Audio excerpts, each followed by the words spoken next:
आज हम श्वसन चैप्टर से चलते हैं, लघु ये प्रश्न चलते हैं। अभी चैप्टर में देखिए कि श्वसन चैप्टर से पहला क्वेश्चन,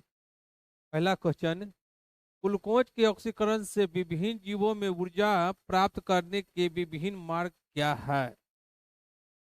देखिए, ग्लूकोज के ऑक्सीकरण से विभिन्न जीवों में क्या है, विभिन्न जीवों में ऊर्जा प्राप्त करने के विभिन्न मार्ग क्या है। अब ऊर्जा उत्पन्न करने के विभिन्न मार्ग क्या है। अब इस चीज को हम चलते हैं कि क्या विभिन्न मार्ग है। अब विभिन्न मार्ग क्या है, अब देख लेते हैं आगे इसका हम कि विभिन्न मार्ग में क्या है। अब देखिए इसका आप डिटेल देख लीजिए और उसके बाद हम समझाते हैं। और इसका स्क्रीन पर देख लीजिए। सभी जो मैट्रिक के बच्चे हैं, जो भी तैयारी कर रहे हैं मैट्रिक के 2024 का एग्जाम देने वाले हैं, 2024 में एग्जाम देने वाले हैं, उनके लिए क्वेश्चन है। बहुत इंपॉर्टेंट क्वेश्चन है, बायोलॉजी का एकदम वी क्वेश्चन है। आप इस पे प्रैक्टिस कीजिए। आपका लघुत्तरीय प्रश्न में लघुत्तरीय प्रश्न में आपका एक क्वेश्चन पूछा जाएगा।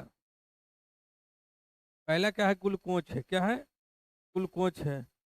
अब ग्लूकोज को दिखना है कि कोशिका के अंदर ग्लूकोज का, हमारे सेल के अंदर है ना, कोशिका कोशिका के अंदर अब दिखना है कि किस प्रकार से इसका पाइरुवेट हो रहा है, किस प्रकार से इसका पाइरुवेट हो रहा है। अब वो चीज़ को हमको दिखना है, पाइरुवेट में क्या है, किस प्रकार से हो रहा है।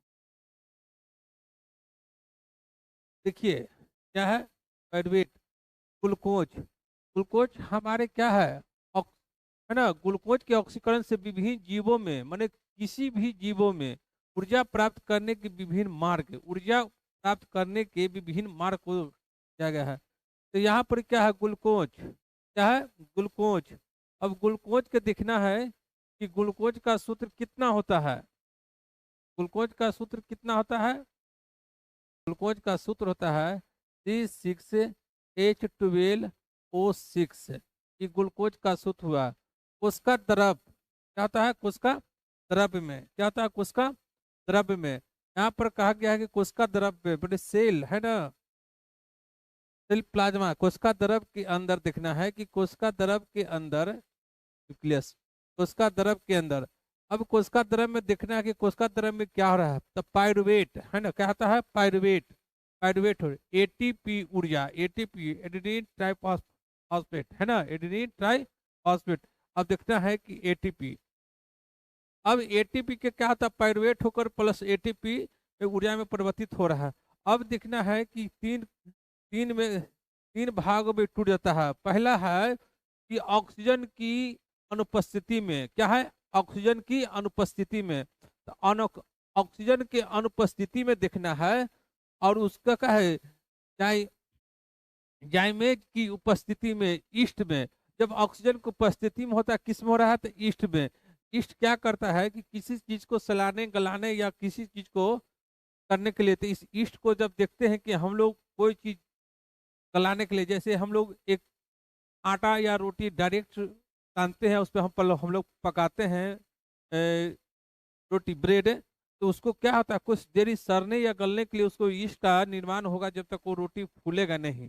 तो क्या होता है, जैसे हम लोग जिलेबी खाते हैं, जिलेबी बनाते हैं, उस पर देखिए जब ईस्ट का एक पाउडर, हाइड्रो पाउडर उसमें डालते हैं, तो क्या होता है, एक ईस्ट होता है। तो इस क्या करता है कि एथेनॉल का निर्माण करता है। आप प्लस क्या करता है, CO2 का निर्माण कर रहा है, जो कि ऑक्सीजन के अनुपस्थिति में हो रहा है क्रिया।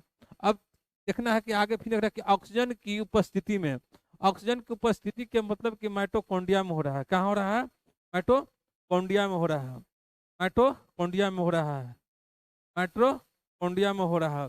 जब माइटोकॉन्ड्रिया में हो रहा है, इसको देखिए कि माइटोकॉन्ड्रिया में क्या हो रहा है, हमारे ऊर्जा का निर्माण होगा। जब माइटोकॉन्ड्रिया में पाइरुवेट एटीपी का निर्माण होता है, तो हमारे शरीर में क्या होता है, ऊर्जा का निर्माण होता है। CO2 प्लस H2O प्लस ऊर्जा हमारे ऊर्जा दे रहा है ना। माइटोकॉन्ड्रिया में कहता है ऊर्जा का हो रहा है, एनर्जी पावर हमारे शरीर में उत्पन्न कर रहा है।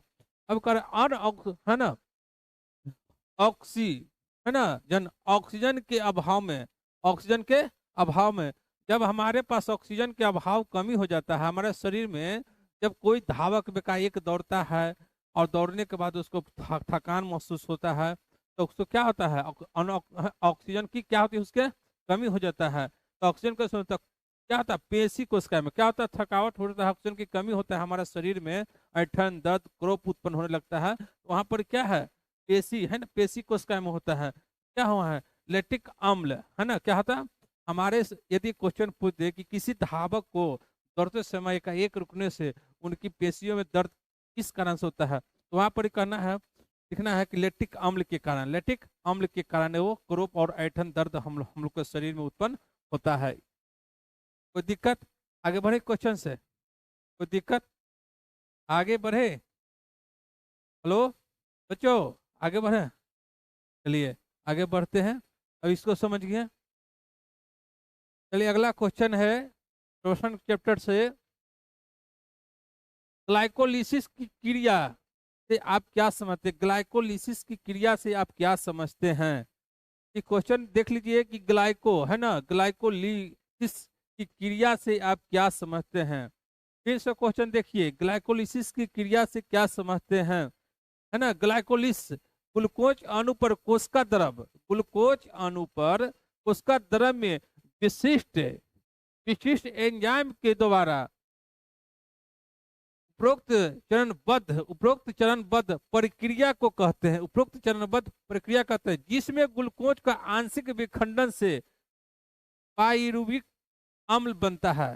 देखिए सबसे पहले कहा कि ग्लूकोज अणु अणु पर क्या कहता है, कोशिका द्रव में विशिष्ट एंजाइम द्वारा, विशिष्ट एक प्रकार के एंजाइम होता है जिसके ग्लूकोज के आंशिक विखंडन से पाइरुविक अम्ल बनता है, क्या एक पाइरुविक अम्ल बनता है, एवं दू दू अणु एटीपी का शुद्ध लाभ होता है। जब पाइरुवेट होता है हमारे शरीर में, भोजन है या किसी प्रकार के हम लोग करते हैं, तो हमारे शरीर में क्या होता है, ग्लूकोज अणु को क्या कहते हैं, उसका द्रव में क्या होता है, विशिष्ट एंजाइम के द्वारा एक क्या होता है, उसका टूटता है एंजाइम के द्वारा। उपरोक्त चरणबद्ध क्या होता है, उपरोक्त चरणबद्ध से बन के प्रत्येक क्रिया करते रहता है, क्या कर हमारे शरीर में चरणबद्ध के रूप में प्रत्येक क्रिया हमारे शरीर के अंदर होते रहता है। अब प्रक्रिया जिसके ग्लूकोज के आंशिक माने आंशिक ग्लूकोज के क्या होता है, आंशिक के क्या होता है, विखंडन होता है, जिससे पाइरुविक अम्ल बनता है, क्या है, एक पाइरुविक अम्ल बनता है, एवं दू अणु एटीपी का शुद्ध लाभ मिलता है। हम लोग को दो जो एटीपी होता है, जो हमारे एनर्जी शरीर को जो भी कमी है उसको पूर्ति के लिए क्या करता है, दो अणु हम लोग को शुद्ध क्या है, लाभ मिलता है, एटीपी क्या है, लाभ मिलता है। चलिए इस क्वेश्चन को फिर आगे हम चलते हैं। कहता है बाह्य श्वसन एवं अंत श्वसन में अंतर स्पष्ट करें। देखिए बाह्य श्वसन क्या है, अंत श्वसन क्या है। बाह्य श्वसन की हम देखिए, बाह्य श्वसन के हम लोग चलते हैं कि श्वसन की प्रक्रिया वह चरण जिसके द्वारा बाहरी वातावरण से कोशिकाओं में तथा CO2 को कोशिका से बाहरी वातावरण में पहुंचाया जाता है, बाह्य चरणबद्ध कहते हैं। देखिए हम लोग बाह्य चरणबद्ध ऑक्सीकरण ऑक्सीजन के लिए ऑक्सीकरण के लिए क्या करते हैं, बाह्य श्वसन तथा अंत श्वसन। तब बाह्य श्वसन में क्या होता है कि हम बाहर से कोई चीज के लेते हैं, जैसे बाहर से हम ऑक्सीजन गैस को ऑब्जॉर्व करते हैं, क्या करते हैं, बाहर से ऑक्सीजन गैस को क्या करते हैं, एब्जॉर्व करके हमारे नासिका छिद्र के द्वारा हमारे फेफड़े तक पहुंचते हैं, क्या करते हैं, फेफड़े तक पहुंचते हैं। फेफड़े से क्या करते हैं कि हमारा ब्लड सर्कुलर के द्वारा हमारा शरीर पूरी क्या करता है, परिक्रमा करता है, परिक्रमा करता है। और उसके बाद कहता है कि अतः श्वसन चरणबद्ध जीव जीव है ना रसायन प्रक्रिया है जिसके द्वारा कोशिका में है ना ग्लूकोज कभी कभी वासा अम्ल या विशेष परिस्थिति में एमिनो अम्ल के ऑक्सीकरण से ऊर्जा का उत्पन्न होता है। हमारा शरीर में क्या है कि ऊर्जा, और जब ऑक्सीजन लेते हैं फिर बाह्य श्वसन है ना बाह्य श्वसन, फिर ऑक्सीजन लेते हैं, ऑक्सीजन जब शरीर में लेते हैं तो हमारा क्या कहता है, हीमोग्लोबिन है, रक्त में क्या होता है, हमारे शरीर के रक्त में हीमोग्लोबिन से ऑक्सीकरण की क्रिया से क्या होता है, कार्बो ऑक्सी हीमोग्लोबिन बनता है। फिर उसके बाद हमारे शरीर में ऊर्जा का निर्माण होता है, जो बचा है तो हम फिर उसको क्या करते हैं, अंत श्वसन है ना स्पष्ट करें, इसको क्या करते हैं, कुछ कारण हम जो हमारे ऊर्जा के लिए है, ऊर्जा के लिए जो हमारी क्रिया है उसके हम अंतर रह जाता है, लेकिन कार्बन डाइऑक्साइड को फिर हम क्या करते हैं, उसे बाहर निकाल देते हैं। चलिए अगला क्वेश्चन। बहुकोशिकीय जीव में ऑक्सीजन की आवश्यकता पूर्ति हेतु विषण की क्रिया पर्याप्त नहीं है, क्यों? ये क्वेश्चन को कई बार बोर्ड परीक्षा में पूछा गया है। बहुकोशिकीय जीवों में, बहुकोशिकीय जीव माने हेलो, बहुकोशिकीय जीव जैसे हम लोग हैं, मानव हो गया, और उसकी बात क्या है, ऑक्सीकरण की है ना आवश्यकता की पूर्ति हेतु विषण की क्रिया पर्याप्त नहीं है।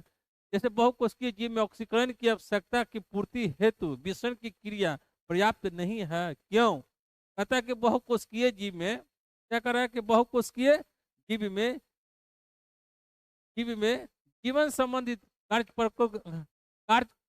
कार्य के लिए बहुत है ना, कार्य के लिए अधिक ऊर्जा की आवश्यकता होती है। अधिक अधिक मात्रा में ऊर्जा उत्पन्न के लिए इनकी अधिक ऑक्सीकरण को जरूरत पूरा करने के लिए इनमें विशिष्ट प्रकार की श्वसन अंग विकसित होते हैं।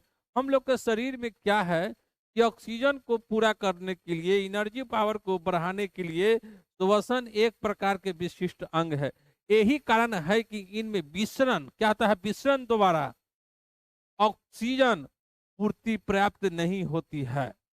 हम लोग में क्या है कि बहुकोशिकीय जीव में विसरण द्वारा क्या होता है, विसरण द्वारा ऑक्सीजन के हम लोग क्या करते हैं, पर्याप्त पूर्ति नहीं करते हैं। कारण कि विसरण के द्वारा एक कोशिकीय जीव में होता है, विसरण के द्वारा क्या होता है, एक कोशिकीय जीव में होता है। हम लोग क्या है, एक बहुकोशिकीय जीव है। हम लोग के एक विशेष प्रकार के अंग है, क्या है, एक विशेष प्रकार के हमारे शरीर में अंग है। लिए आगे चलते हैं। मानव शरीर में हीमोग्लोबिन की कमी के क्या परिमाण हो सकता है? हमारे शरीर में हीमोग्लोबिन माने ब्लड है ना, ब्लड के अंदर हीमोग्लोबिन, कहता है मानव शरीर में हीमोग्लोबिन की कमी के क्या परिमाण हो सकता है, क्या परिमाण हो सकता है? पहले क्या देखना है कि रक्त में हीमोग्लोबिन ही वह वर्णक है जो फेफड़े में ऑक्सीजन के ऑक्सी हीमोग्लोबिन के रूप में संयोजित कर कोशिकाओं तक, ऊतकों तक पहुंचाने का कार्य करता है। देखिए हमारा शरीर में एक विशेष प्रकार के अंग है जिसे हम लोग कहते हैं फेफड़े कहते हैं। हमारा शरीर में ब्लड सर्कुलर का निर्माण ऊपर से नीचे ले जाने के काम हृदय ही कर रहे हैं, और उस चीज को देखता है कि हमारे रक्त है ना, हमारे रक्त में क्या चीज पाया जाता है, हीमोग्लोबिन पाया जाता है। जब वो ऑक्सीजन से अभिक्रिया कर ऑक्सी हीमोग्लोबिन का क्या करता है, निर्माण करता है, ऑक्सी हीमोग्लोबिन का निर्माण करता है। और प्रत्येक कोशिका में, हमारे प्रत्येक कोशिका या ऊतक में, प्रत्येक या कोशिका या ऊतक में पहुंचाने का कार्य करता है। क्या फेफड़े कर रहा है, हीमोग्लोबिन चारों तरफ घूम रहा है। एक सामान्य मनुष्य में इसका है, इसका समय स्तर 12 से 18 ग्राम तेल होता है। इसकी कमी से व्यक्ति श्वसन संबंधित कठिनाइयां, थकाव एवं ऊर्जा की कमी महसूस कर सकता है। यदि हमारे शरीर में हीमोग्लोबिन की कमी हो जाए तो सबसे पहले क्या है, शरीर के अंदर थकावट महसूस उत्पन्न होता है। हमारे शरीर में रक्त की परिचालन क्रिया बंद हो जाए तो हम लोग जी नहीं पाएगा। शरीर हमारे क्या होता है, बहुत दर्द, और हम लोग क्या होते हैं, हम लोग का डेथ भी हो सकता है रक्त रुकने से, या किसी अंग में रक्त का बहाव तेजी से नहीं होगा तो हमारा अंग क्या होगा, वहां पर ही कोई काम नहीं करना है, शून्य हो जाता है। तो इसको हम लोग के क्या करता है, ऊतक द्वारा पहुंचाने का कार्य करता है। यहाँ से संयोजित ऊतक है ना, संयोजित कर कोशिकाओं ऊतक तक पहुंचाने का क्या करता है, कार्य करता है। ऑक्सी हीमोग्लोबिन हम लोग के शरीर में पूरी होने की पूरी, पहले क्या होता है कि हम लोग श्वसन क्रिया में ऑक्सीजन लेते हैं। ऑक्सीजन जब रक्त से अभिक्रिया करता है, ऑक्सी हीमोग्लोबिन का क्या करता है, निर्माण करता है। जब निर्माण होता है तब प्रत्येक कोशिका ऊतक तक हमारे क्या करता है, पहुंच जाता है। और पहुंचने के बाद सारा हमारे ऊर्जा को, शरीर में जो पूर्ति है उस ऊर्जा को क्या करता है, निर्माण करने का कार्य करता है। चलिए आगे बढ़ते हैं, ठीक ना। अधिक व्यायाम, देखिए आगे हम बोले थे कि इसका आगे क्वेश्चन आएगा। अत्यधिक व्यायाम के दौरान खिलाड़ी के शरीर में क्रोप ऐंठन उत्पन्न क्यों हो जाता है? देखिए, हम साइकिल चला रहे हैं, क्या पढ़ा रहे हैं? साइकिल चला रहे हैं, या हमारे स्कूल में क्लास छूट रहा, बहुत हम तेजी से आ रहे हैं, बहुत हम लोग क्या है, तेजी से आ रहे हैं। तेजी से आने के बाद हम एकाएक आकर हम अपने बेंच पर या टेबल पर बैठ जाते हैं, अपने जगह पर बैठ जाते हैं या रुक जाते हैं, तो उसकी तुरंत थोड़ा देर में थकान महसूस और दर्द होना स्टार्ट होता है, क्योंकि हमारे ऑक्सीजन की वहाँ क्या हो गया था, अभाव, कमी हो गया था। ऑक्सीजन क्या हो गया था, अभाव, कमी हो गया था। तो हमारे शरीर में क्या होता है, पूरी पूरी ऑक्सीजन हम लोग को मिल नहीं रहता, पूर्ति नहीं था। तो धीरे धीरे हम लोग वहाँ पर आराम करते हैं, तो ऑक्सीजन हमारा पूरा होता है, तो दर्द और क्रोप उत्पन्न क्या होता है, खत्म होता है। तो हमारे शरीर में क्या होता है, जब ऑक्सीजन की कमी होगी तो हमारे शरीर में क्रोप उत्पन्न, ऐठन उत्पन्न, वहां पर क्या होता है, लैक्टिक अम्ल हमारा शरीर में क्या होता है, बढ़ जाता है, लैक्टिक अम्ल बढ़ जाता है। देखिए, अत्यधिक व्यायाम के दौरान खिलाड़ी के पेशी कोशिकाओं में ऑक्सीजन का अभाव हो जाता है। इस परिमाण स्वरूप ग्लूकोज का है ना आकांशिक विखंडन होता है एवं लैक्टिक अम्ल का निर्माण हो जाता है। पेशी अधिक मात्रा में लैक्टिक अम्ल के संचय के कारण शरीर के है ना क्रैम्प या ऐंठन उत्पन्न होने लगता है। हम लोग क्या है, ऑक्सीजन की कमी होगी, हमारे शरीर में ऐंठन, दर्द, या किसी प्रकार से या दौड़ते या कोई खिलाड़ी, हम लोग क्रिकेट खेलते हैं या प्ले खेलते हैं, उसमें क्या होता है, क्रॉप और ऐंठन दर्द उत्पन्न होने लगता है। चलिए अगला क्वेश्चन चलते हैं, अगला क्वेश्चन चलते हैं। श्वसन के लिए ऑक्सीजन प्राप्त करने की दिशा, श्वसन के लिए, अगला क्वेश्चन देखिए, श्वसन के लिए, श्वसन के लिए ऑक्सीजन प्राप्त करने की दिशा में जलीय जीव की अपेक्षा अपेक्षा स्थलीय जीव किस प्रकार लाभ लाभ की स्थिति में होते हैं? और देखिए, कोई जीव क्या है कि ऑक्सीजन प्राप्त करने की दिशा में जलीय जीव क्या है, श्वसन के लिए जलीय जीव। अब जलीय जीव में देखिए मछली है ना, बहुत से स्थलीय जलीय जीव है, कुछ स्थलीय स्थचल प्राणी है, कुछ पानी में भी रहते हैं, कुछ ऊपर भी रहते हैं। तो यहाँ कह रहा है जलीय जीव के लिए, श्वसन के लिए ऑक्सीजन प्राप्त करने की दिशा में जलीय जीव, यहाँ पर कह रहा है जलीय जीव अपेक्षा स्थलीय जीव किस प्रकार लाभ की स्थिति में है। दोनों में क्या देखना है कि दोनों में क्या है, अंतर है। पता है कि जलीय जीव श्वसन में जल से घुलित हुई ऑक्सीजन का उपयोग करते हैं। जल में देखते हैं, मछली को हम लोग लेते हैं, सबसे क्या लेते हैं, मछली को लेते हैं। जल में क्या है, मछली है। मछली अपने गीस के द्वारा क्या करता है कि पानी को तेजी के बहाव से, तो गीस में उनके क्या आता है, रक्त कोशिका की जाल महीन महीन पतले पतले होते हैं, है ना, जो पतले पतले होते हैं, कंघी के समान होते हैं। उससे क्या करता है कि ऑक्सीजन, पानी में जो ऑक्सीजन है, पानी में जो है ना, पानी जल का सूत्र हुआ H2O, तो हाइड्रोजन और ऑक्सीजन है। तो ऑक्सीजन क्या करता है कि अपने गैस के द्वारा अपने तेजी बहाव से ऑक्सीजन को क्या करता है, एब्जॉर्ब कर लेता है। वायु की उपस्थिति में देखिए, वायु में उपस्थित ऑक्सीजन की तुलना में जल में घुलित हुई ऑक्सीजन की मात्रा काफी कम होती है। बिल्कुल है, वायु में क्या है, ऑक्सीजन की मात्रा क्या है, अतः अधिक है, लेकिन जल में ऑक्सीजन की मात्रा क्या है, बहुत कम है, मैंने कम है, घुलित है।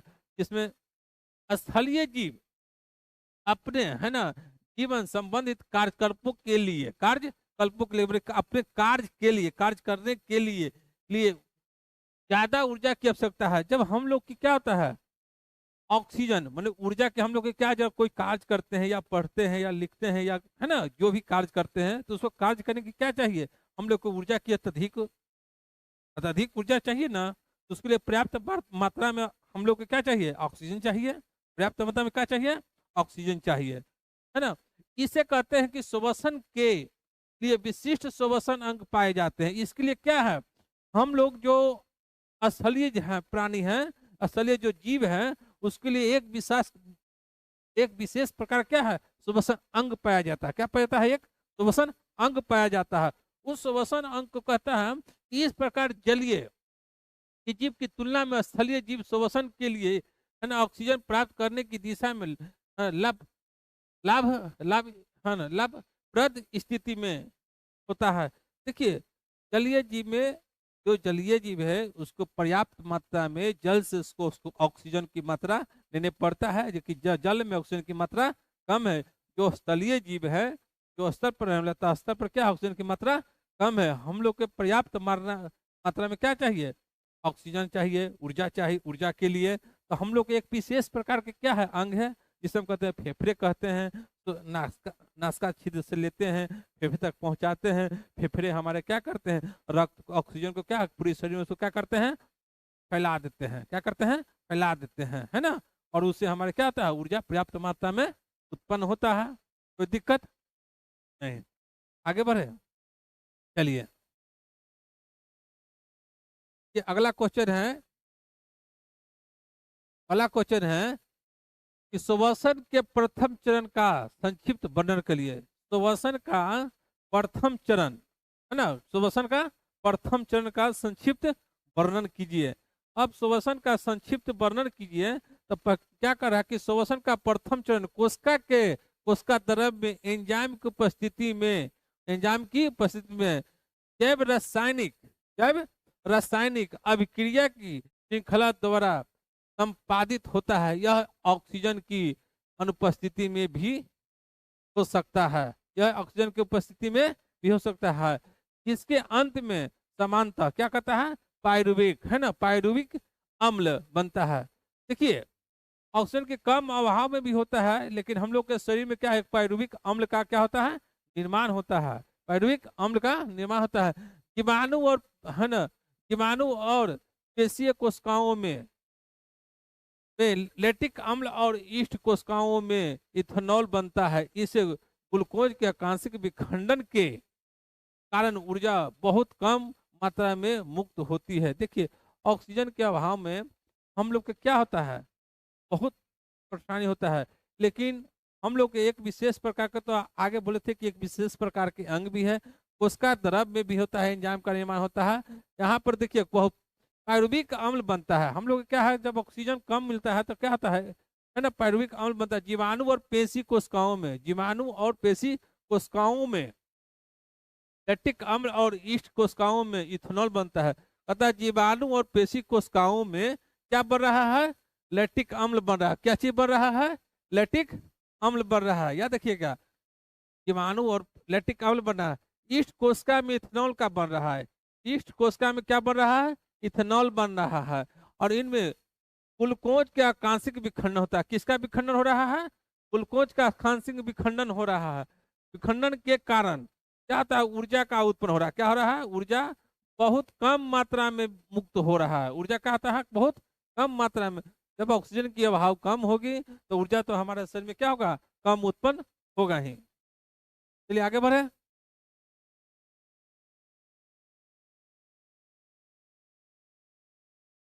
चलिए, अगला है स्थलीय जीव और जलीय जीव श्वसन क्रिया के लिए किस प्रकार ऑक्सीजन प्राप्त करते हैं, ऑक्सीजन प्राप्त करते हैं। देखिए, जलीय जीव है और स्थलीय जीव है। अब दोनों किस प्रकार से ऑक्सीजन को प्राप्त करता है, कहता है कि स्थलीय जीव श्वसन क्रिया के लिए ऑक्सीजन वायु से ग्रहण करते हैं। हम लोग कहाँ से प्राप्त करते हैं ऑक्सीजन, वायु से प्राप्त कर रहे हैं। क्वेश्चन पहले समझिए, फिर से क्वेश्चन समझाते हैं। कहता स्थलीय, स्थलीय का मतलब हम लोग प्राणी हो गए हैं। सभी जीव स्थल पर, जो स्तर पर जो जीव रहने वाला है ना, वो स्थलीय जीव है। कहता है कि जलीय जीव, जो जल में जो रहने वाला है, जो जलीय जीव है ना। कहता है कि श्वसन क्रिया के लिए किस प्रकार ऑक्सीजन प्राप्त करते हैं। तो स्थलीय जीव श्वसन क्रिया के लिए ऑक्सीजन वायु से ग्रहण करते हैं। हम लोग कहाँ से, जलीय जीव कहाँ से करेगा, जल से प्राप्त करेगा ऑक्सीजन। तो ये देखिए, इन जीवों में फेफड़ा प्रमुख श्वसन अंग है। हम लोग का स्थलीय जीव, जो स्थलीय जीव है, उनको श्वसन के लिए कौन सा अंग जरूरी है, फेफड़ा जरूरी है। क्या है, फेफड़ा जरूरी है। अब देखिए, फेफड़ा जरूरी है। जलीय जीव श्वसन क्रिया के लिए जल में घुलित ऑक्सीजन को ग्रहण करते हैं। जलीय जीव क्या कर रहा है कि जल में घुलित ऑक्सीजन को क्या कर रहे हैं, वो क्या कर रहे हैं, ले रहे हैं। इनमें इन जीवों में गिल्स पाया जाता है, जो कि आगे हम बोले थे कि जो जलीय जीव है उनमें क्या है, एक विशेष है ना, अंग जो गिल्स पाया जाता है, क्या पाया जाता है, गिल्स पाया जाता है। कोई दिक्कत? देखिए स्थलीय जीव में क्या पाया जा रहा है, फेफड़ा पाया जा रहा है। क्या पाया जा रहा है, फेफड़ा फेफड़ा पाया जाता है। क्या पाया जाता है, फेफड़ा पाया जाता है। स्थलीय जीव, जलीय जीव में क्या पाया जा रहा है, गिल्स। गिल्स जो होता है मछली में जो देखते हैं गलफारा को कहते हैं गिल्स। क्या कहते हैं, गिल्स। हम लोग के क्या है, एक विशेष प्रकार की क्या है, अंग है। बहुत विशेष प्रकार के, एक विशेष प्रकार का क्या है, अंग है, जो हम लोग क्या कहते हैं, उसको फेफड़ा कहते हैं। चलिए आगे चलते हैं।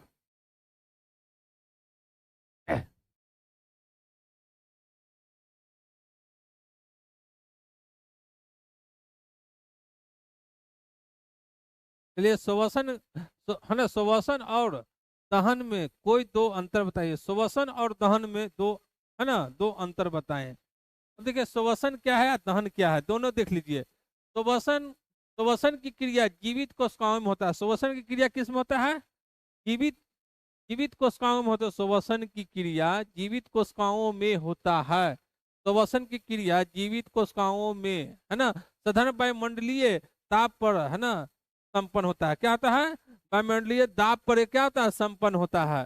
अब कहता है जबकि दहन की क्रिया, जबकि दहन, दहन की क्रिया हम लोग देखिए, श्वसन की क्रिया हो गया और ये दहन की क्रिया हो गया।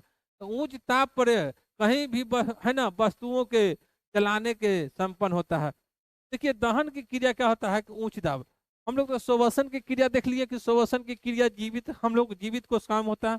श्वसन जो भी पेड़ पौधा जो हरे भरे हैं, हम लोग चल फिर रहे हैं, जितने भी जीव हैं, उनमें क्या होता है, श्वसन की क्रिया के लिए ऑक्सीजन चाहिए। ऑक्सीजन कहाँ से चाहिए, वायुमंडल से चाहिए। तो हम ऑक्सीजन जब तक नहीं करते, जीवित कोशिका में क्या होता है, श्वसन की क्रिया होता है। जीवित कोशिका में श्वसन की क्रिया होता है। दहन की क्रिया उच्च ताप पर होता है। दहन की क्रिया का दहक, लहकने का, कोई चीज गर्म करने या कुछ जला रहे हैं तो उसमें क्या हो रहा है, दहन की क्रिया होता है। तो यहाँ देखिए उच्च ताप पर क्या, दहन की क्रिया क्या होता है, उच्च ताप पर कहीं भी वस्तुओं के जलाने के संपन्न होती है। क्या होता है, किसी वस्तु को जलाने के लिए होता है। दहन की क्रिया क्या होता है, किसी वस्तु के जलाने के लिए होता है। चलिए आगे चले।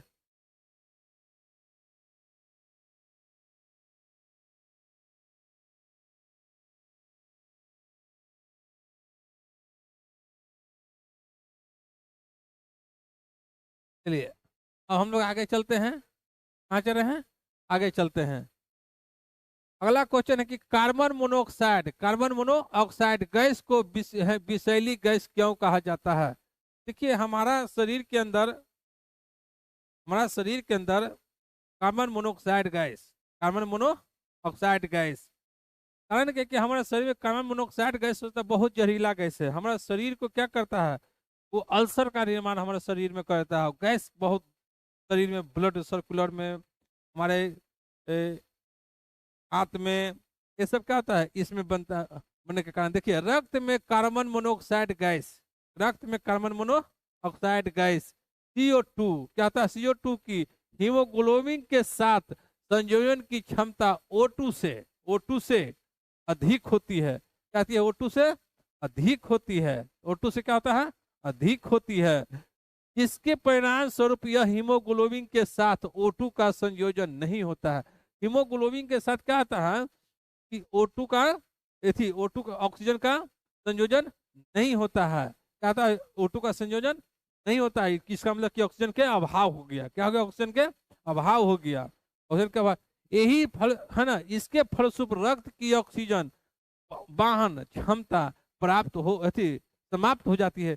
रक्त हमारे शरीर में बहाव क्या होता है, एक अंग से दूसरे अंग में प्रचलन की क्रिया नहीं होता है, रुक जाता है। क्या होता है, प्रचलन की, रक्त प्रचलन की क्रिया क्या होता है, रुक जाता है, रक्त का बहाव नहीं होता है, नहीं होता है। और शरीर के उत्तक की, उत्तकों की ऑक्सीजन के अभाव में मृत्यु तक हो जाती है। इसीलिए CO2 को एक विषैली एवं प्राणघातक गैस भी, गैस के रूप में जाना जाता है।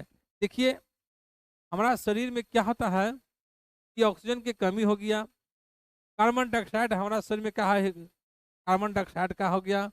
यह कहता है कि कार्बन मोनोऑक्साइड, जब हमारा शरीर से कार्बन का निकास, फेफड़ा कार्य नहीं करता है, हमारे फेफड़े हृदय कार्य पंपिंग करना बंद करता है, तो वहां पर क्या होता है, शरीर में एक विशेष प्रकार का क्या है, जो हमारा हमारा कार्बन डाइऑक्साइड है वो जहरीला हो जाता है। क्या होता है, जहरीला हो जाता है। जहरीला होने के कारण क्या, कार्बन मोनोऑक्साइड गैस का क्या होता है, निर्माण होता है, और शरीर में हमारा क्या करता है, एक जहर के समान कार्य कर लेता है। कारण कि पूर्ण रूप से वहां पर क्या होता है, बहाव नहीं हो रहा है।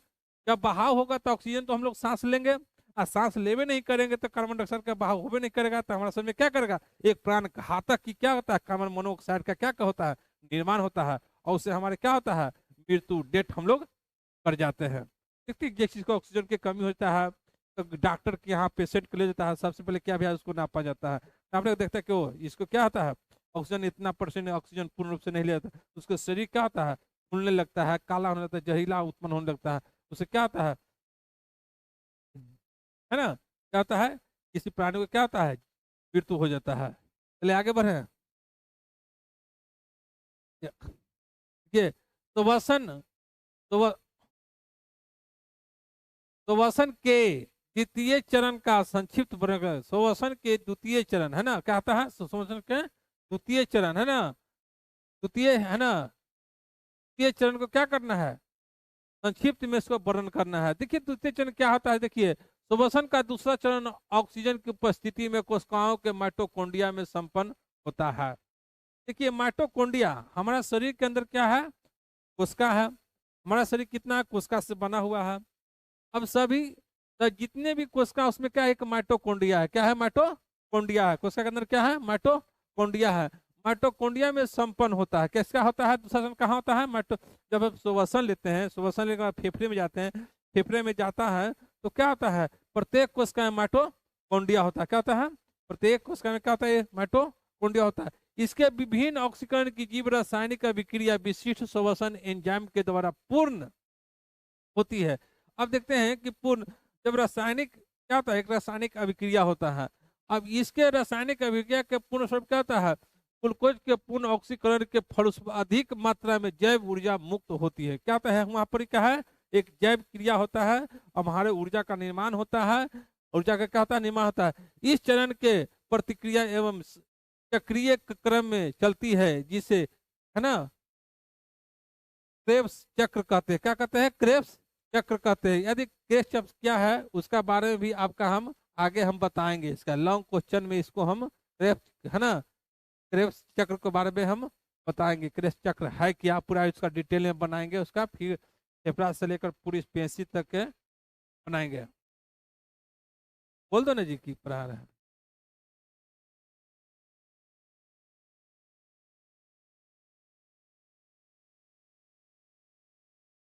मनुष्य में ऑक्सीजन तथा कार्बन डाइऑक्साइड का परिवहन कैसे होता है। देखिए मनुष्य में, मनुष्य में है ना, मनुष्य में ऑक्सीजन तथा कार्बन डाइऑक्साइड का परिमाण कैसे होता है। अब देखना, मनुष्य में ऑक्सीजन तथा कार्बन डाइऑक्साइड का परिमाण कैसे होता है। देखिए अब इसका क्वेश्चन को समझिए, यहाँ से आंसर को कहता है ऑक्सीजन है ना, मनुष्य के शरीर में ऑक्सीजन तथा कार्बन डाइऑक्साइड गैस का परिमाण रुक रक्त में उपस्थित हीमोग्लोबिन नामक वर्णक पाया जाता है। रक्त में हमारे क्या है कि देखिए मनुष्य के शरीर में ऑक्सीजन तथा कार्बन डाइऑक्साइड गैस का परिवहन रक्त में उपस्थित हीमोग्लोबिन नामक वर्णक की मदद से होता है। देखिए हमारे शरीर में यह वर्णक फेफड़े से वायु कोष्ठ में उपस्थित वायु और ऑक्सीजन के ग्रहण कर इसे शरीर के विभिन्न कोशिकाओं तक विकसित कर देता है। पुनः यह उपचयन की क्रिया के फलस्वरूप उत्पन्न कार्बन डाइऑक्साइड गैस को ग्रहण कर रक्त परिवहन के दौरान फेफड़े तक पहुंचता है। फेफड़े द्वारा इस कार्बन डाइऑक्साइड गैस के शरीर में से बाहर निकाल होता है। देखिए अभी हम लोग क्रेब्स चक्र के बारे में बोले थे, जस्ट उसी तरह से इसका क्वेश्चन है। हम ऑक्सीजन को कहाँ लेते हैं, ऑक्सीजन हमारा शरीर में जाता है। हम बाहर से वातावरण से ऑक्सीजन लेते हैं, उसके बाद हमारा शरीर में जाता है। शरीर में जाने के बाद क्या होता है, कार्बन डाइऑक्साइड का क्या होता है, परिवहन रक्त के उपस्थिति में होता है। जब हम रक्त में क्या होता है, ऑक्सीजन जाता है, ऑक्सीजन हमारा शरीर में प्रवेश करता है, वहां पर क्या बनता है, कार्बन डाइऑक्साइड। कार्बन डाइऑक्साइड बनने से, कार्बन डाइऑक्साइड का बनता है, हीमोग्लोबिन नामक वर्णक की मदद से होता है। किसके नाम से, जब ऑक्सीजन हीमोग्लोबिन से अभिक्रिया करता है तो ऑक्सी हीमोग्लोबिन बनता है। ऑक्सी हीमोग्लोबिन के बाद है ना, ऑक्सी हीमोग्लोबिन बाद जब शरीर में क्या होता है, रक्त के परिचालन के द्वारा फिर फेफड़े में आता है, और फेफड़ा से हमारा शरीर से क्या होता है, बाहर चला जाता है, बाहर चला जाता है और है निकलता है, और जो उसमें ऊर्जा उत्पन्न होता है हमारे कोशिकाओं तक पहुंच जाता है या रह जाता है। चलिए आगे इसका क्वेश्चन में चलते हैं।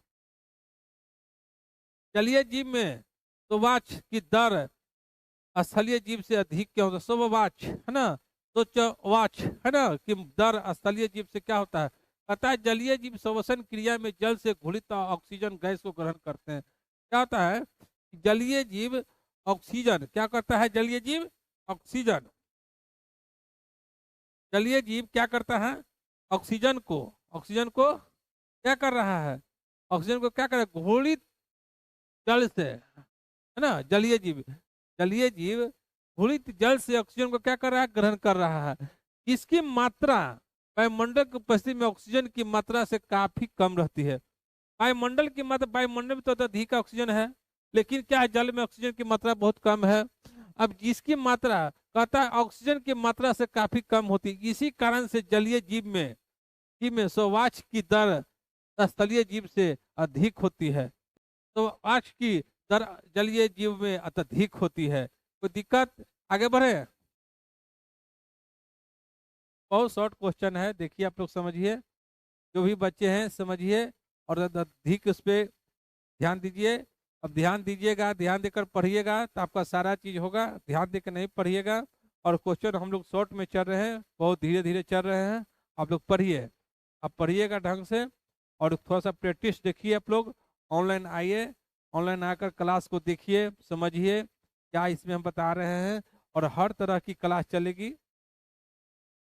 साइंस का फिर चैप्टर हम लोग अलग से और स्टार्ट करेंगे, लॉन्ग क्वेश्चन, शॉर्ट क्वेश्चन आज चलेगी। अभी हम लोग बच्चों के जो भी जुड़ना है, जो भी बच्चे जुड़ रहे हैं उनको हम बोल रहे हैं, जो जुड़ कर जो पढ़ रहे हैं ऑनलाइन में, और जितने भी बच्चे हैं उनको लाइव आने के लिए भी बोलिए। मेरा 6 बजे से क्लास स्टार्ट हो जाती है, आप लोग आइए पढ़िए। आगे चलते हैं, और आगे सुबसन चैप्टर का हम लोग पढ़ा दिए हैं। रांध्र क्या है, सुबसन की इनकी क्या भूमिका है, यहाँ से अगला दिन हम स्टार्ट करेंगे। और ठंडी के समय है बच्चों, और आइए आप लोग पढ़िए, ठीक है।